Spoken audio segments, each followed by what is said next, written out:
Hello, everyone, and welcome to Western Oklahoma Sports Night. I'm Chuck Ramsey, the Lawdog, here with you, bringing you more and more and more football previews as we are just a couple of weeks away from the beginning of the 2024 Oklahoma high school football season in Western Oklahoma, and we appreciate all the coaches that are taking time out of their busy schedules to visit with us to help preview these teams in Western Oklahoma. And one of the teams that we love to preview and love to visit with their head coach is Coach John Higbee of the Clinton Red Tornadoes. And Coach joins us via the Lawdog Sports Hotline, in essence, as he's out and about in the city of Clinton. And Coach, I tell you, school started yesterday, as you mentioned off the air, and just a lot of interesting stuff going on with regards to football. And I think I know you well enough after 2 or 3 years of covering you. You're probably just chomping at the bit to get out there and have you guys really get after it.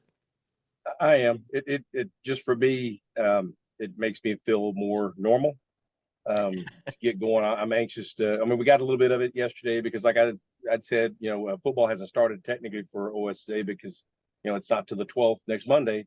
Yeah. But because we started school early, I get an hour of football I get to go do. So it felt good. Everything felt good except for, as I was mentioning, it was a little hot yesterday. It was, wasn't it? Well, I tell you, Coach, it's supposed to cool off some as we get into the weekend. So I guess another opportunity to kind of take advantage of some of that, but then it comes back. But if I know your team and if I know the hard-nosed nature of the Red Tornadoes, those kids are ready to get out there and just get after it. Oh yeah, they have come up to the field and flipped on the lights and thrown footballs around, and they've been gathered up there and doing things on their own, just getting themselves ready. I gave them about a week and a half off, which quite frankly was longer than I wanted to. But we all needed a little bit of time away from each other before the grind starts. But it didn't stop them. They were still out there, coming to the weight room, lifting on their own, showing up at the field late in the evening. They were smarter than I was. They did it in the evening when it was nice and cool, and they're out there throwing. So yeah, they're ready to go. Yeah.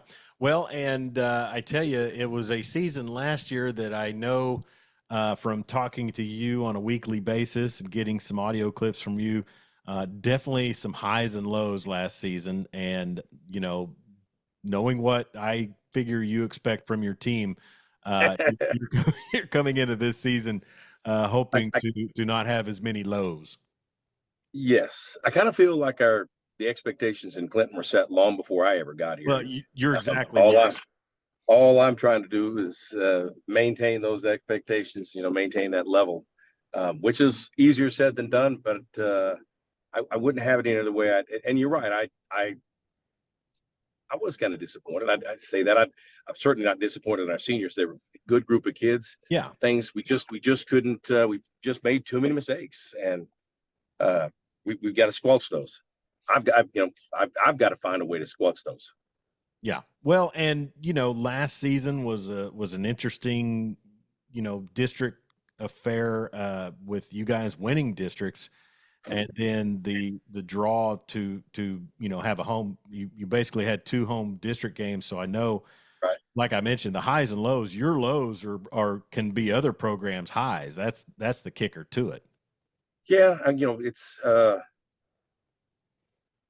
and I remember being in different places, and you kind of create your own, or you in this case didn't create, but appeared in a situation where it's its own beast. The program just keeps, it expects that, and like I said, I like that. I want that. I want to be in a place that it's important, and enjoy it.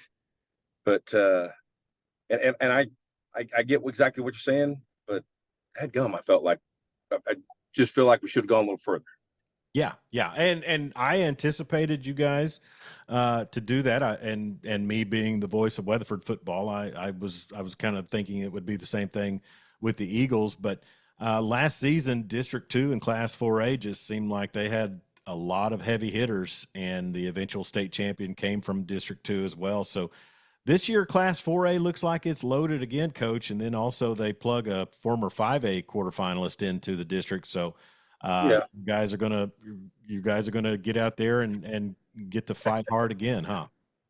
Oh yeah. I think 4A it's definitely doesn't have simply one team. I mean, if you look back year after year, it's somebody different. It's, let's see, I want to say when we got rolling again in 2018, Total won it, and then maybe with the next year it was like Wagner, and then matter of fact, it may have been Wagner twice. I can't exactly remember. Then you had Poto win one, and then you had, we got one, and then Blanchard won one, and I mean it's an open field. I mean you don't know in 4A. Yeah. When did you start? You said, Coach. I got back in 2018. Okay. So We yeah, played got beat by Bethany in double overtime in the semifinals, which that still haunts me a little bit too.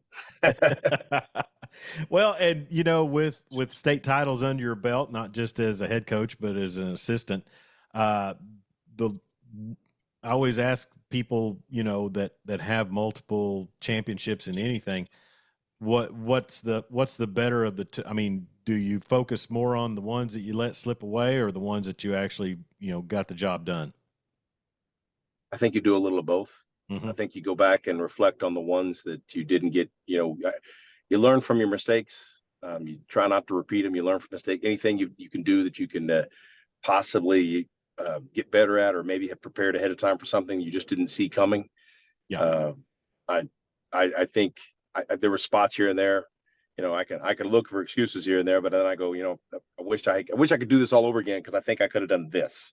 But Yeah. and when I go back, I'm trying to irritate myself with it, but I look back trying to remind myself, if we get to this situation again, if we get here again, I got to remember that.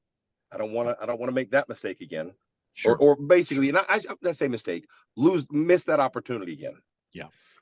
Well, and I tell you, as far as opportunities go, Coach, and for a team who focuses on heavy running of the ball, you've got two backs in your stable that just really can do a lot of the things that you want done, and that would be Zayden Collins and Kentavion Hill. Talk about those two guys. I believe they're both going into their senior year. Is that correct? That's true. Yeah. And the truth is, I actually think we have three tailbacks going Well, into it. and I didn't mean to leave off Malachi. No, no, no, no. I'll be honest. Even though Malachi is a big hammer of a fullback, I was actually thinking about tailbacks in that line. But we've got Darren Hester, who also, Yes. who is also a hard guy to get a hold of sometimes. Yeah, he had some And breakout games last year, didn't he? he did. He can move. He's a whole different. You've got those two guys in there they're going to make some moves here and there, but they might just run over you or run through an arm tackle. You've also got that guy who can dot the I, or in different scenarios be basically playing the tailback position for us. And of course, obviously Malachi. How funny is it? Malachi used to be, when he got here, he was a defensive lineman, and then I moved him to tight end. And then I decided after a few more games, well, let's move him to fullback and see Yeah. there. And sure enough, I didn't even hardly get to run the belly with him at all. Just our basic fullback play. And I ran him a little bit, and then sure enough, handed it to him in a game against, oh my gosh, Heritage Hall. And I think he broke a 40-yard run, surprised everybody. Yeah. Uh, Yeah. and That was a heck of so, a game, really, looking back. I know the result wasn't to your liking. I know that your defensive coordinator wasn't happy with it, but no, you grow, you commit, can do some things at times, but that was true. your offense was really clicking. Well, I don't, don't want to take away things from anybody, because obviously that young man from Heritage Hall was outstanding. But playing a team like that, you can certainly figure out where you can be better and get better in a hurry. And we made an awful lot of mistakes. Now, again, a guy like that can make you make some mistakes, but some of them were preventable. When those are the ones you want to get corrected, the preventable mistakes. Yeah. We're visiting with John Higbee, head coach of the Clinton Red Tornadoes football team, and they are preparing for a big season. And I don't bother going into preseason rankings or any of that with Coach Higbee, because I know he doesn't have them. You probably the one that tipped off Nick Saban to call it rat poison. If I had to give you some credit, you probably you probably gave that to Saban, didn't you? Well, but I think I think along the same lines. I think it's really easy to I don't know, spend your time looking at things that are really a waste of your time. Sure. the thing you need to focus on is day in, day out. Let's get better every time we go, have a purpose when we get on the football field and practice and watch and film. Each and every day is an opportunity to get better. Each and every rep is an opportunity to get better. You need to approach it like that. And I don't know any other way to do it than that. Yeah. Well, that has a chance for being successful. No, and I know for a fact that that's your formula, and you've proven that it works. But this Class 4A District 1 coach Elgin drops down from Class 5A. They're going to return a lot of players from that quarterfinal team last year that only lost one game. Weatherford has a huge senior class with a lot of experience. Elk City, the same thing. You guys are in the same boat, and then they also talk about Cache, having a lot of returning players. So really, this district is kind of a dogfight all the way from 1 to 5. It is. It really is.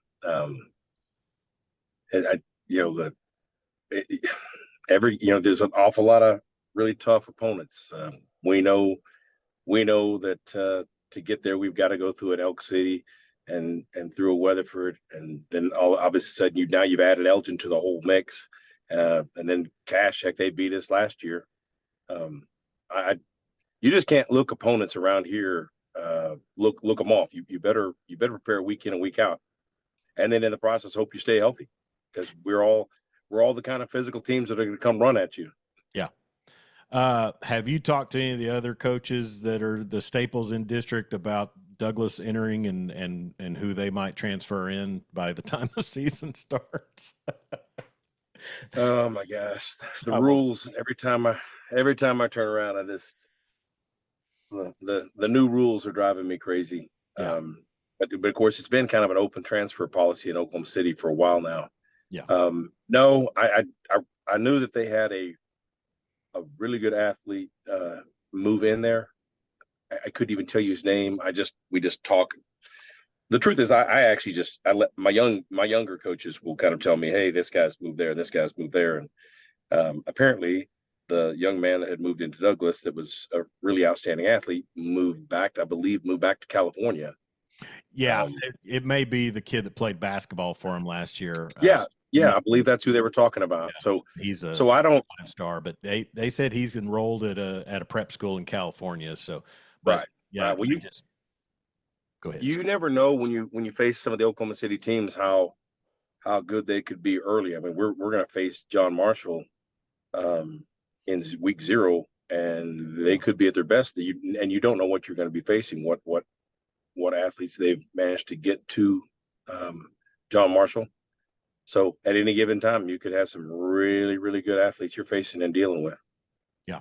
Well, and I know that the Douglas entrance into the district, and I was looking at the pigskin preview. They says the last time they faced, I guess, was 1991. You guys faced, and you would have been, I guess, probably at Ada or something like that. So, but it's going to be fun, and it's going to be interesting once everything's settled out to see who comes out on top of this. But as far as units go for your Red Tornado squad, I know you lost some really standout players on your trenches, both sides of the trench. Bumpy Crane was a huge factor last year on both sides, and one of the Fuller brothers, if I remember right. But I'm reading our mainstay nose guard. Yeah, I'm reading a lot about Wyatt Willoughby as a potential all-stater or all 4A, and then obviously they're there to make those holes for that running back stable you have.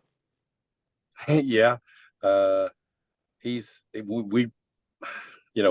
really fortunate to have some good offensive line coaches, and we have a lot of individual offense and a lot of individual defensive time. I said offensive line coaches. I have a lot of really good line coaches, and we're really fortunate that we have that, and that we have a lot of kids who buy into that and take pride in being linemen. Maybe don't necessarily look like linemen, but aren't scared to put their nose and then their hands on people and be physical and aggressive. That's got to be the heartbeat of your team. Yeah, and obviously, Bumpy had physical credentials to come in and do things, but I think a lot of it too was just his he seemed to me like he played with a great balance and low center of gravity, and then put on the quickness. But Do you have somebody? I know you don't replace a bumpy crane necessarily, but I mean, will it kind of be just get out there and do your job, or how do you focus on replacing some of the, and really a lot of your seniors, I guess is the question. We did. We lost some really quality seniors. But uh, we have no choice but to reload. Sure. Wyatt Willoughby will be an outstanding, on the offensive line. We've actually looking at moving him and getting him some reps at one of our inside linebacker positions in our strong side defensive end position. I know he's a smart enough young man and physical enough that at any point in time we have to drop him back down to a defensive tackle. We've still got Marcus Wilson. We've still got, as you mentioned, we still have one of the Fullers in Braden, his younger brother, still with us. We have Brady Chittum. We have some young defensive linemen that are coming up that only time will tell. Some reps will tell us more about that. I'm sitting here and I'm talking just off the cuff, and I may miss some guys, but I'm anxious to get going and see. We'll need to stay healthy, no question about that, and we're going to have some young guys and some guys who have not been as big a part of it step up and make that move. But I have confidence that can happen for us. I can't put a stamp of that's going to be a guarantee, but they've done this in the past. They've been called to battle and stepped up and done it before, and we're going to need that to happen again. Like I said, we've got quite a few linemen that were young guys who haven't been counted on that have the ability. They're just going to have to make that decision, and they're going to do whatever it takes to get it done. Definitely. And then Coach, 2-year starter Cooper Sully graduates last season, and obviously over the time that you and I talked, he was obviously somebody you could trust to handle the offense the way you wanted it to be handled.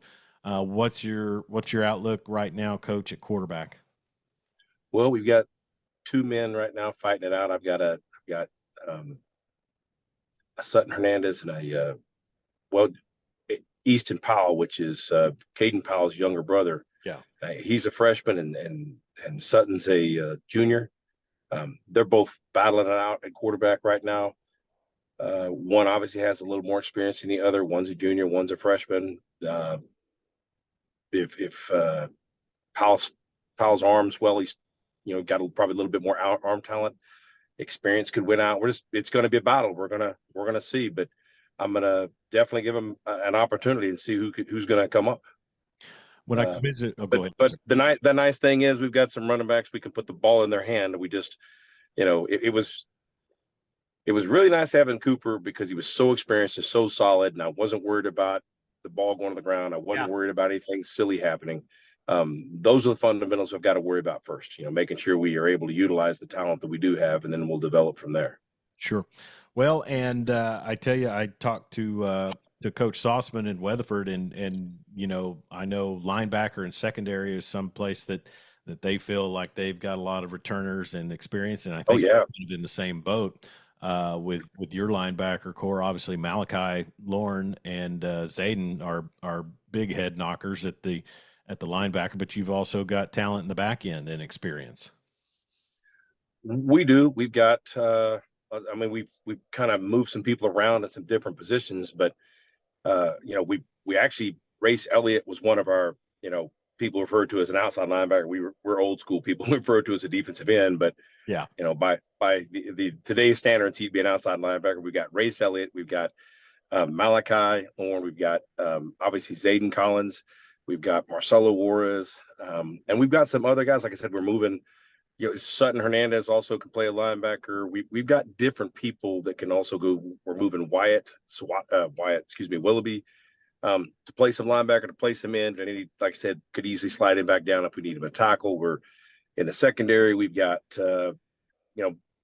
at the moment, what we're looking at is our two safeties being like Darren Hester and Contavion Hill, and our corner spots. We've got Marquise Martin. We've got which he's that little bitty corner that every time I think, well, we can't get any smaller, and there he is. There, but you can throw that guy on the ground, he'll bounce back up and still make the play. Sure. just outrageous. You got we've got some young sophomore guys. We've got on the other side. We had a young man move back. He had moved away and he moved back. His last name's Romanos. His name's Darius Romanos. I think he can help us at corner. I think he might be able to help us on the offensive side some. We've got Darius Hicks works in corner. We've got Jesus Gutierrez. We've got a lot of young players. We've got a Jaden Potter. We're working these younger guys in, trying to get them to build get confidence in what we're doing. I think we've got some holes here and there. We've got people to fill in spots. Yeah. Really, our health would be our biggest issue. Staying healthy while we're developing all these younger guys. Yeah. Well, and Coach, your non-district schedule is interesting this season, and looking at it, you seem to, like you mentioned, you've got John Marshall on there, and then also Kingfisher, which I guess has been a pretty regular. You get to face Coach Roof again, so you'll have him at home. Yeah, he's a familiar. He's just going to be at a different place. He's a familiar opponent. Yeah. But we've also got Chandler. We had always had Heritage Hall, but with this strange scenario that happened with the private schools and us having to redistrict it late, it screwed a lot of things up. We were going to play Plainview. We were going to play Heritage Hall. We'd had John Marshall on there, but I didn't really want to go a week 0 game and then take a week off and then go 2 more weeks. And it was kind of a fiasco. But at the end, it was one of those beggars can't be choosers.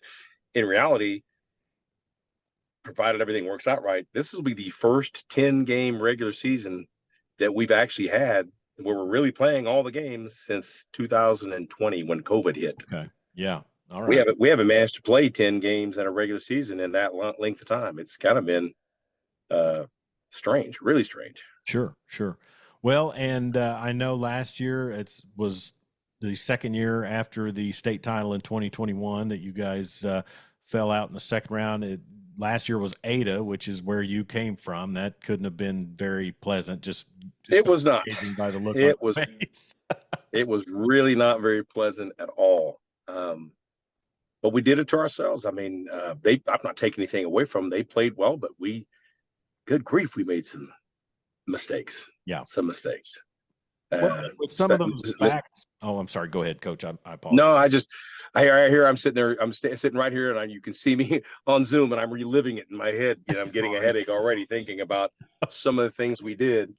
And don't think I haven't forgotten about it because I was harping on them yesterday as we were doing something about it. This is exactly what got us in trouble, last year at the end of the season to end the season. So, darn. Well, and I tell you, I know you've got a lot of experience coming back, and also one more player, Coach, that was mentioned in the Pigskin preview was Kyler Ringo as part of your secondary. Yeah, he's had 2 shoulder surgeries in 1 year on each shoulder. Ouch. And he actually, it wasn't but a week ago he finally decided to hang up the football cleats and because he was worried about hurting it again, he's just going to go with basketball and I understand. I mean, sure. I know his shoulders still don't feel good. The truth is, I don't think they're going to feel good for some time considering what he's done. So I'm not going to be any hard feelings or anything like that. But he's not going to be with us. Oh, I was actually hoping he would just stick around and maybe film for us. He's such an intelligent kid and he's a good young man. But he went a different route. Seems like if you get mentioned in Pigskin preview, you're contractually obligated to no. I wish it worked like that. It doesn't always work like that. If that's the case, then our reviews have to be a lot bigger because I've got to pin some other people in too. Coach, last question. Talk about your coaching staff and what they mean to you and the program and the school, the Clinton schools, and how you guys get the job done. Well, they actually mean everything, dude. You got to have, if things are going well, it probably has an awful lot to do with them. If things aren't going well, I probably screwed something up. We lost our defensive coordinator.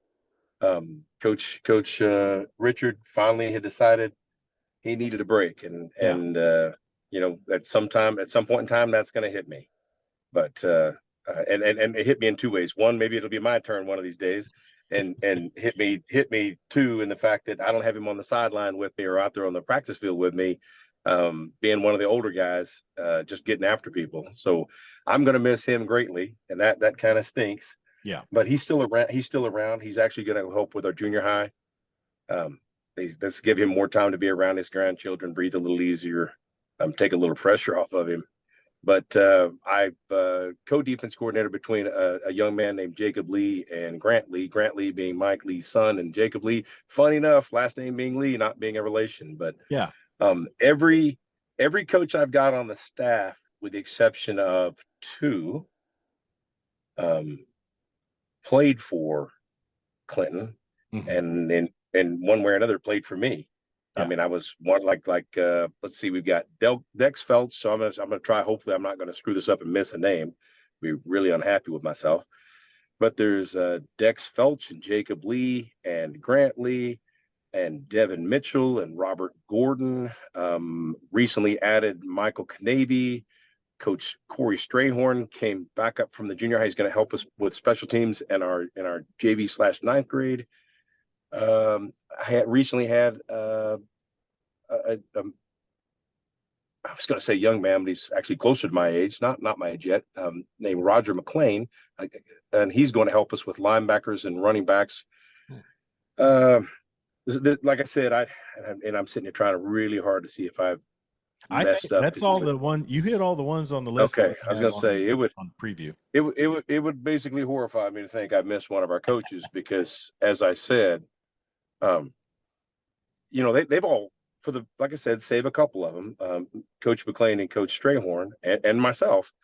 These guys have all played for Clinton and played for state championship teams, been on them, understand the grind, understand what it takes. They understand our system. They take great pride in it. They're all Clinton graduates. They really, I mean, it means something for us to be good. They want this thing to continue to roll and be good. That's huge. They've all stepped it up, trying to help me, and take some pressure off with the fact that we're missing Coach Richard. Now Mike Lee will still be around. He still pops in, on a well, I was going to say on a regular basis. How about this? As often as we can get him there. Yeah. He still pops in. He refuses to go out in the heat right now, and I can't hardly blame him. It's hotter. It's hotter than blue blazes outside. But, well, and if anybody's listening that's unfamiliar with Oklahoma high school football, I mean, Mike Lee is one of the top 5 legendary coaches in all the state of Oklahoma all time. And so to have him as a resource there at your disposal and things like that, it has to mean a lot. I'm telling you, to put it in perspective, I think he was here 24 years and played for the state championship 16 times and won 9 of them. That's unheard of. Yeah. He's one heck of a coach. He's been a huge help to us, and it's nice to have him around. Like I said, at any given time, it's like having a walking, talking coaching clinic running with you. Because what do you want to talk about? Offense, defense, throwing game, run game. You want to talk? That's the guy to go talk to. He's going to have things to say about it. They're going to be meaningful. He's going to have purpose behind everything he's telling you, and he's just a great guy to have around. But the young guys that I have on, like I said, they've done a great job, and I need them to continue to do this for us. They just keep stepping up a notch for us. Let's see. Like I said, every one of them have played for like the 2000 championship team, the 2012 state championship team.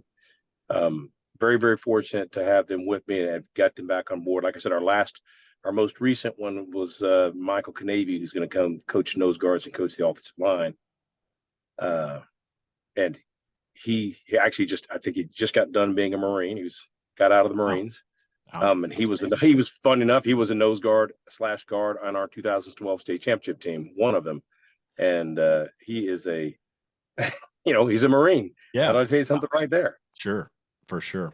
Well, listen, Coach, we wish you guys the best of luck, except for one that I'm obligated to not wish you luck against Weatherford. So sorry about that. But I know you and Coach Sauce spent a good amount of time talking about the Ada McAllister rivalry when we were at 7-on-7 back in the summer. So a lot of connection there, not just among the Custer County conflict.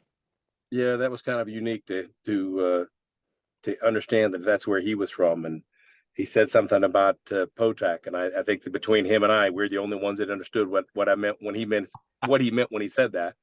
You know, so no big deal. Yeah, makes it fun. I think it absolutely does make it fun. And when Coach Roof was there, I thought we had a really good relationship. We good buddies when time, and it was time to play each other. We're after it, but when we weren't playing each other, we were perfectly willing to help each other out as much as we could. And I'm sure that Coach Sauceman, I'm sure we can work our situation, ourselves into that too.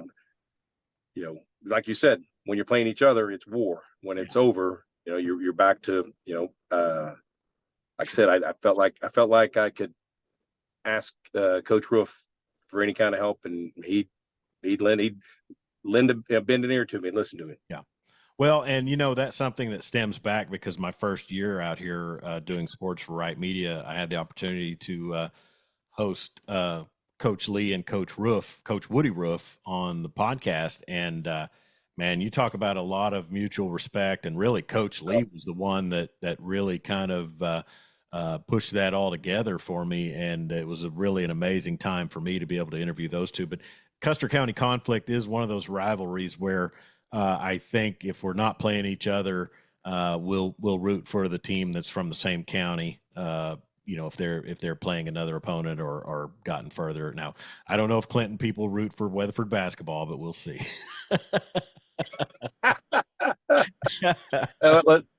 I don't. Honestly, I'm so centrally focused when it gets down to that. I don't look past. When the football season's over, I go to basketball games. Because I definitely want to support our kids. Yeah. But I'm probably, my mind is off of everything other than just let's survive for another month, shake this all off, and get ready to start it again the next year. That's right.